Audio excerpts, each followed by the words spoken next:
আসসালামু আলাইকুম। সবাইকে শুভেচ্ছা। আশা করি আপনারা সবাই ভালো আছেন।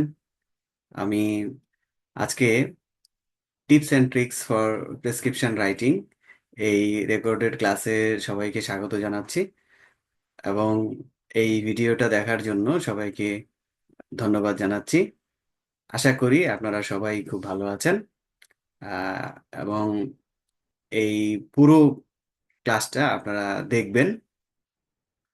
তো আমি স্ক্রিন শেয়ারে চলে যাচ্ছি।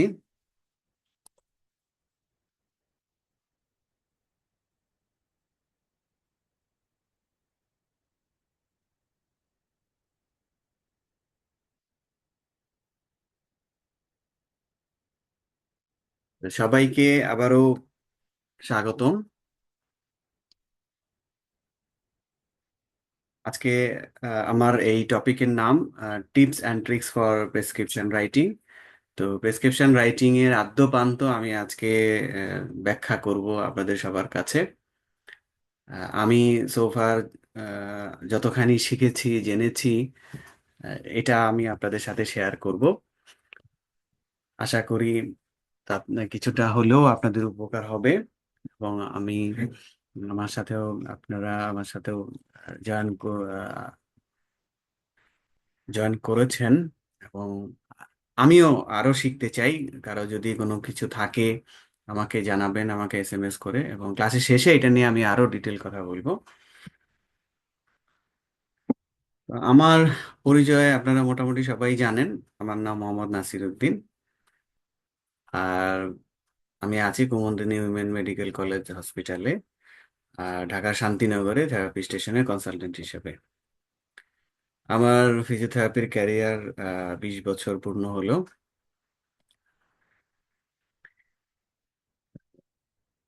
সবাইকে এই ভিডিও দেখার জন্য আবারও ধন্যবাদ জানাচ্ছি। তা আমি শুরু করি। এটা একটু লম্বা ভিডিও হবে।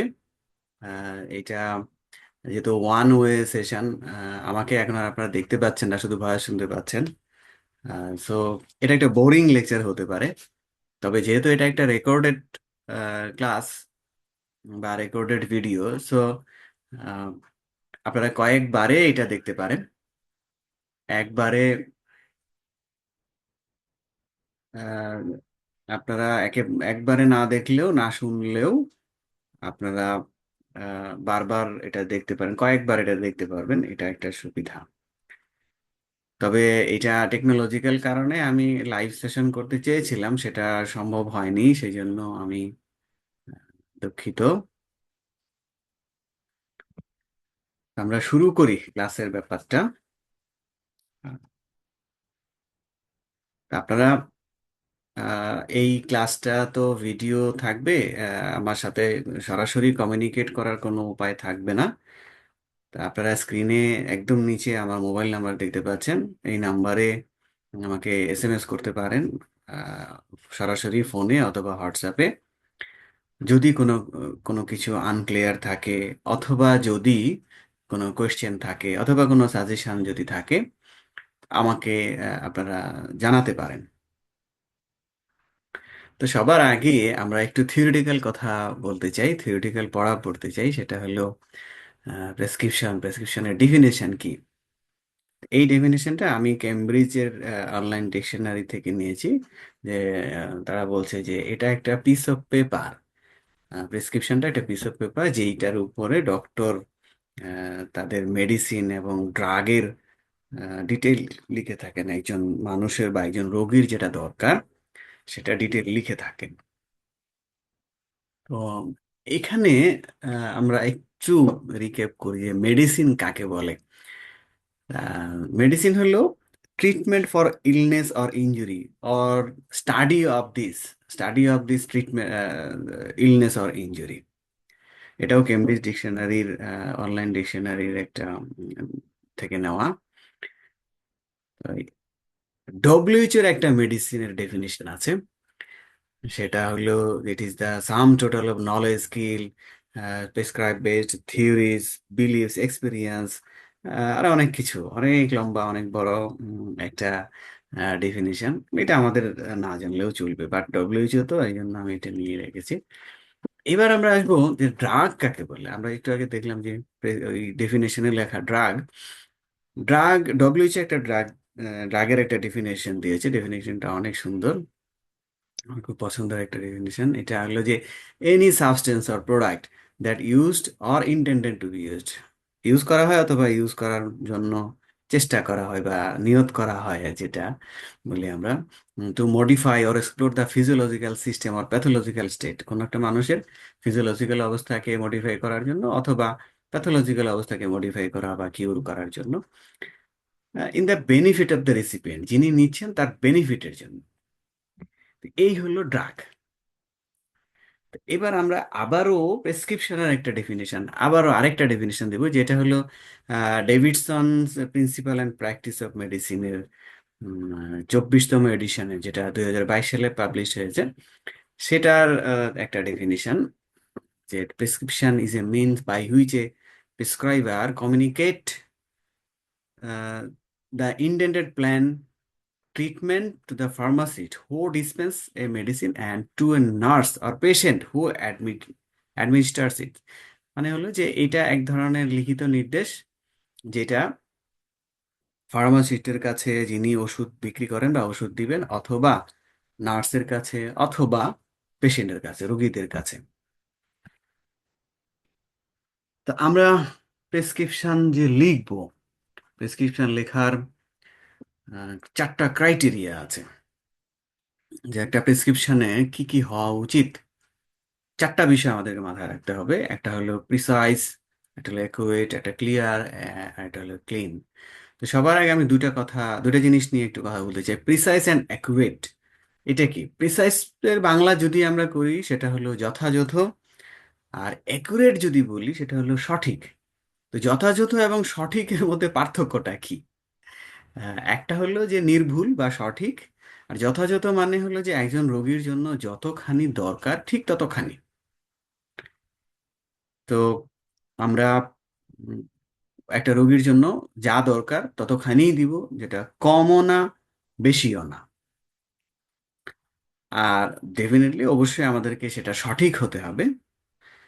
আর নিচে যে দুইটা ক্রাইটেরিয়া লেখা আছে সেটা হলো, একটা হবে ক্লিয়ার আর একটা হলো ক্লিন। ক্লিয়ার এবং ক্লিনের মধ্যে পার্থক্যটা কি? ক্লিয়ার হলো যে আহ, একটা জিনিস আমি দুঃখিত, যে ডোজ, আমরা জানি যে প্রেসক্রিপশনে যে কোনো কিছুতে, ফিজিওথেরাপিতে হোক অথবা ওষুধের ক্ষেত্রে হোক, ডোজ বলে একটা ব্যাপার আছে, ডোজিমেট্রি। সে এটা কতখানি, ওষুধটা কতখানি খাবে, কতখানি খাবে না, কয় বেলা খাবে, কতখানি, কত মিলিগ্রাম বা এরকম। আর ফিজিওথেরাপির ক্ষেত্রে একটা একটা ফিজিওথেরাপি আইটেম বা একটা এক্সারসাইজ কতবার রিপিটেশন করবে, কতখানি ইন্টেন্সিটিতে করবে, কতখানি রেজিস্ট্যান্স থাকবে, অথবা আমরা যদি ইলেকট্রোফিজিক্যাল এজেন্ট ইউজ করি তাহলে সেটার ইন্টেন্সিটি কেমন হবে, সেটার ডিউরেশন কতখানি হবে, কোন জায়গাটায় হবে, এগুলো হলো ক্লিয়ার। ক্লিয়ারলি এটা লেখা থাকতে হবে। আর ক্লিন ব্যাপারটা হলো যে লেখাটা এমন ভাবে লেখা থাকবে যেন সেটা সবাই পড়ে বুঝতে পারে। তো আমরা আগাই টাইপ বা ক্লাসিফিকেশন। প্রেসক্রিপশনের মূলত একদম ব্রডলি আমরা যদি ক্লাসিফাই করি, এটাকে দুই ভাগে ভাগ করা যায়। ভাগ করতে হবে আমাদের। একটা হলো হসপিটালের ইনডোর পেশেন্ট, যারা হসপিটালে ভর্তি আছে তাদের জন্য এক ধরনের প্রেসক্রিপশন হয়। আর যারা হসপিটালের আউটডোরে অথবা প্রাইমারি কেয়ারে অথবা ফিজিশিয়ানের বা থেরাপিস্টের চেম্বারে যেই প্রেসক্রিপশনগুলো লেখা হয় সেটা আরেক ধরনের। আমি আহ, মূলত 3টা সোর্স থেকে আজকের এই ক্লাসটার প্রিপারেশন নিয়েছি। একটা হলো ডব্লিউএইচও, আরেকটা হলো ডেভিসনস প্রিন্সিপাল প্র্যাকটিস অফ মেডিসিন, আরেকটা হলো ফার্মাকোলজির বই। এটা হলো ওয়ার্ল্ড ওয়াইড ফার্মাকোলজির একটা বিখ্যাত বই, ক্লিনিক্যাল ফার্মাকোলজি। বেনেট, আহ, কি বেনেট যেন ওনার, এটা এর আগে লরেন্স ফার্মাকোলজি নামে পরিচিত ছিল। এই 3টা সোর্স থেকে আমি আজকের প্রিপারেশনটা নিয়েছি, আছে যা যা বলছি সেটা আহ, উম, এখানে সবকিছু মিলিয়ে যে একটা প্রেসক্রিপশনের মধ্যে কয়েকটা জিনিস এসেনশিয়ালি থাকতে হবে, থাকতেই হবে। অন্য অনেক কিছু থাকতে পারে, কিন্তু এই কয়েকটা জিনিস থাকতেই হবে। কি কি সেটা? একটা হলো নাম, educational qualification, address, registration number, contact number of the doctor অথবা ফিজিওথেরাপির যিনি প্রেসক্রিপশন করছেন, তার নাম, তার শিক্ষাগত যোগ্যতা, তার ঠিকানা, তার রেজিস্ট্রেশন নাম্বার, তার কন্ট্যাক্ট নাম্বার, এগুলো ম্যান্ডেটরিলি থাকতেই হবে। তারপর যেই দিনের প্রেসক্রিপশন করা হয়েছে সেই দিনের ডেট, পেশেন্টের ডিটেল আইডেন্টিফিকেশন, এখানে পেশেন্টের নাম, বয়স, জেন্ডার, আমরা এখানে অকুপেশন লিখতে পারি। তারপর হলো যে name of the drug or physiotherapy, ড্রাগের ফর্মুলেশন, ডোজ। আমি এটা ওই ফার্মাকোলজি বইয়ের কথা বলছি, তো সেই জন্য এটা বলছি, আমি ফিজিওথেরাপিটা সামনে আসছে। The frequency of administration, route and method of administration, amount to be supplied, instruction for labeling, আহ, এগুলা ফার্মাকোলজির জন্য, ড্রাগের জন্য। একদম লাস্টে যেটা আরেকটা খুব এসেনশিয়াল জিনিস, সেটা হলো যে যিনি প্রেসক্রাইব করছেন, সে ডক্টর, প্রেসক্রাইবার, ফিজিশিয়ানস, তার সিগনেচার, এইটা থাকতেই হবে। সিল থাকতেও পারে, নাও থাকতে পারে, কিন্তু সিগনেচারটা থাকতেই হবে। আমি যে রেফারেন্সগুলোর কথা বললাম, এইখানে তিনটা রেফারেন্স এবং সেই বইগুলার, সেই সোর্সগুলার পেজ নাম্বার সহ আমি দিয়েছি। আপনারা চাইলে এটা দেখে নিতে পারেন, আরো বেশি করে পড়ার জন্য নিতে পারেন। এই জিনিসটাই, ওই যা যা আমি আগের স্লাইডে দেখলাম, সেটাই আমি ফিজিওথেরাপির জন্য উম, কিরকম হতে পারে সেটা আমি আবার একটু বলি। যে কি কি থাকতে হবে একটা ফিজিওথেরাপি প্রেসক্রিপশনের মধ্যে, অবশ্যই অবশ্যই কি কি থাকতে হবে, সেটা হলো যিনি ডক্টর, ফিজিওথেরাপিস্ট, ফিজিওথেরাপি কনসালটেন্ট অথবা ফিজিওথেরাপি স্পেশালিস্ট, আমরা যাই বলি না কেন, তার নাম, তার শিক্ষাগত যোগ্যতা, তার ঠিকানা, তার যেখানে উনি প্র্যাকটিস করেন বা চিকিৎসা করেন সেটার ঠিকানা, রেজিস্ট্রেশন নাম্বার, রেজিস্ট্রেশন নাম্বার যদিও আমাদের এখনো হয়নি এরকম। তারপর হলো কন্ট্যাক্ট নাম্বার। তারপর আমরা পেশেন্টের নাম লিখব, নাম, বয়স, সেক্স, অকুপেশন লিখতে পারলে ভালো।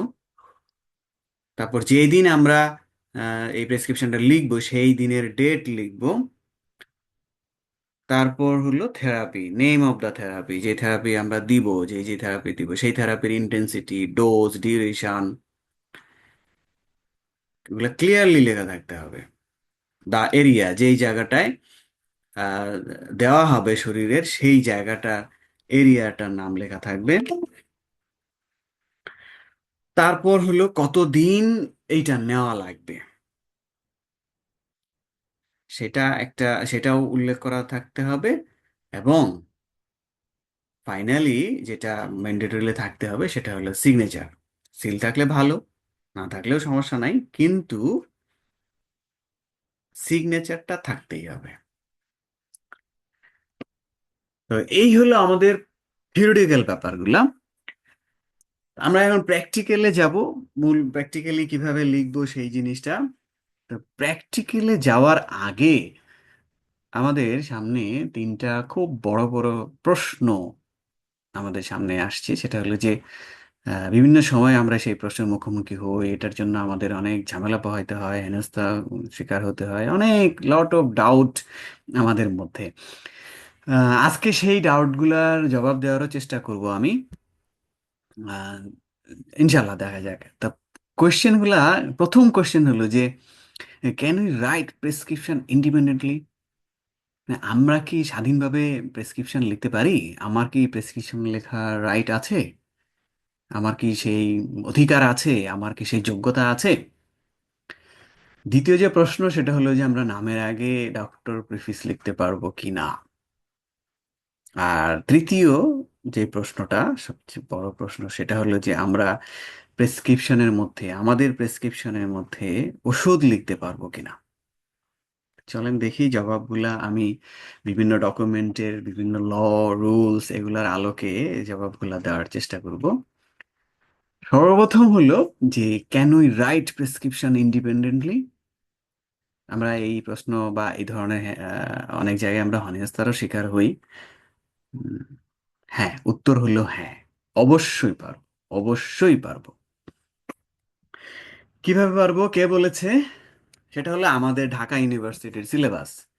রাজশাহী ইউনিভার্সিটির সিলেবাস একই অবস্থা। চিটাগাং ইউনিভার্সিটির সিলেবাসের খবর আমি ঠিক জানি না। তো যেহেতু ঢাকা ইউনিভার্সিটি সিলেবাস আর রাজশাহী সিলেবাস একই, তা এটা একটা বিষয়। ঢাকা ইউনিভার্সিটি ডেফিনেটলি বাংলাদেশে একটা সবচেয়ে বড় ইউনিভার্সিটি। তা আমরা ঢাকা ইউনিভার্সিটির সিলেবাসে কি আছে, আপনি যে বিএসসি ইন ফিজিওথেরাপি পড়েছেন বা পড়ছেন, সেখানে কি আছে? এখানে অনেকগুলো সোর্স দেওয়া আছে, যেমন সিএসপি, সিএসপি মানে চার্টার্ড সোসাইটি অফ ফিজিওথেরাপি, ডব্লিউসিপিটির ডিক্লারেশন আছে এখানে। এখানে ইউকের অস্ট্রেলিয়া ইউকের চার্টার্ড সোসাইটি ফিজিওথেরাপি আছে, যারা তাদের কথা আছে এখানে। কানাডিয়ান অ্যাসোসিয়েশন অফ ফিজিওথেরাপির কথা আছে। এই জায়গাটায়, সব জায়গায়, পুরো জায়গাটার মধ্যে আহ, যেটা আমরা সর্বপ্রথম মানে আমাদের সিলেবাসের 1 নাম্বার পৃষ্ঠার মধ্যে এই কথাগুলো লেখা আছে। এবং এইটা ঢাকা ইউনিভার্সিটির সিনেট সিন্ডিকেট দিয়ে পাশ করা। সো আমি এটাকে ঢাকা ইউনিভার্সিটির রেফারেন্স হিসেবে ইউজ করতে পারবো। তো তারা কি বলেছে যে আমরা ইন্ডিপেন্ডেন্টলি প্রেসক্রাইব করতে পারবো। দেন দ্বিতীয় প্যারাগ্রাফে যেটা আছে যে physiotherapy is a recognised autonomous health care profession, WCPT declaration. ঠিক একইভাবে কানাডার যে ইয়ে আছে, আমি এর পরের স্লাইডটাতে যাই। দেন ডব্লিউএইচও কি বলেছে? ডব্লিউএইচওর যে ফিজিওথেরাপির যে ডেফিনেশনটা, ফিজিওথেরাপিস্টের যে definition, physiotherapist assess plan and implement rehabilitation programme. আমি পরে টুকু আর পড়লাম না। Physiotherapist assess plan and implement, মানে একজন ফিজিওথেরাপিস্ট অ্যাসেস করতে পারবে, প্ল্যান করতে পারবে, ইমপ্লিমেন্ট করতে পারবে। তাহলে সেটা কোথায় করবে? এই যে অ্যাসেস করে প্ল্যান করবে, সেই প্ল্যানটা লিখবে কোথায়? ডেফিনেটলি সে প্রেসক্রিপশনে লিখবে। তার মানে হলো ডব্লিউএইচও রিকগনাইজ করছে যে একজন ফিজিওথেরাপিস্ট নিজে ইন্ডিপেন্ডেন্টলি অ্যাসেস করতে পারবে, প্ল্যান করতে পারবে এবং সেইটা ইমপ্লিমেন্টও করতে পারবে। Canadian alliance of physiotherapy regulators কি বলেছে? তারা বলছেন যে physiotherapists are primary healthcare provider who practice independently as part of a core healthcare team, providing patients with direct access to physiotherapy treatment without the necessity of referral from another healthcare provider। মানে boldly এই কথা বলা আছে Canadian alliance of physiotherapy. তারা যেটা বলছে যে সে independently এই কাজটা করতে পারবে, পেশেন্টকে ডিরেক্ট অ্যাক্সেস দিয়ে ফিজিওথেরাপি ট্রিটমেন্ট দিতে পারবে, কোনো রেফারেল লাগবে না, অ্যানাদার হেলথ কেয়ারের কোনো রেফারেল প্রয়োজন নাই, পেশেন্ট সরাসরি তার কাছে আসতে পারবে। ওকে, তা আমরা এটা দেখলাম। আমি এর পরের যে দুইটা প্রশ্ন আছে সেই প্রশ্ন দুইটার জবাব আমি এই ভিডিওর শেষের দিকে দিব ইনশাআল্লাহ। তা আমরা প্রেসক্রিপশনের ফরম্যাটটা একটু দেখি। ফরম্যাটটা দেখে দিয়ে যে এটা হলো যে এখানে মানে সারা পৃথিবীতে অনেক ধরনের প্রেসক্রিপশনের ফরম্যাট আছে। তো আপনি কোন ফরম্যাটটা ইউজ করবেন সেটা আসলে বড় বিষয় না। বড় বিষয়টা হলো আমি যেটা মেনশন করেছি যে অনেকগুলো জিনিস আছে যেটা ম্যান্ডেটরিলি আপনাকে লিখতেই হবে, সেইগুলা লিখতেই হবে। সেটা করলেই হবে, যে কোনো ফরম্যাট আপনি ইউজ করতে পারেন। এবং এই ইনফরমেশন গুলা যে কোনো জায়গায়, এমন না যে একদম উপরে বাম কোণায় লিখতেই হবে, ডান কোণায় লিখতে হবে বা নিচেই লিখতে হবে, নট নেসেসারি। এটা অনেক জায়গায় লেখাতে পারতে পারে, প্রেসক্রিপশনে এটা মেনশন করা, যে কোনো জায়গায় এটা উল্লেখ করা থাকলেই হলো। আমি আমার গত নলেজ এক্সপিরিয়েন্স থেকে আমি যেই জিনিসটা ফলো করি, যেই ফরম্যাটটা ফলো করি, আমি সেই ফরম্যাটটাই আপনাদেরকে উম, দেখাবো। আর চলেন যাই, এইটা হইলো আমার প্রেসক্রিপশন প্যাডের একটা ছবি। তো সেই ছবিটা আমরা কিভাবে প্রেসক্রিপশন করি, আমরা যেই সব প্রেসক্রিপশনে যেভাবে লিখি, সেটা আমি আজকে এই প্রেসক্রিপশনের উপরেই আমরা কিভাবে কিভাবে লিখবো সেই জিনিসটা আজকে দেখাবো সবাইকে, ইনশাআল্লাহ।